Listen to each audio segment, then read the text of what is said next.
Mabilis na chikahan tayo para updated sa showbiz happenings. Partners in life and in dancing ang peg ni Marian Rivera at Ding Dong Dantes.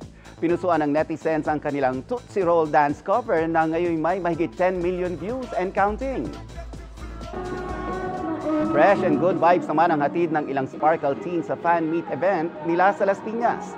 Game silang nakisaya ng harana, naglaro at humataw sa dance floor.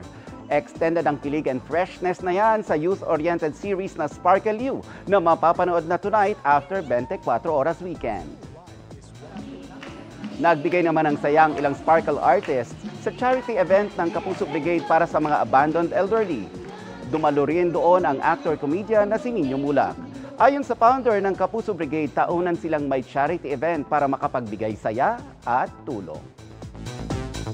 Mga kapuso, maging updated sa showbiz happenings anumang oras. Mag-subscribe sa GMA Integrated News sa YouTube. Para sa mga kapuso abroad, bisitahin ang GMA Pinoy TV at www.gmanews.tv.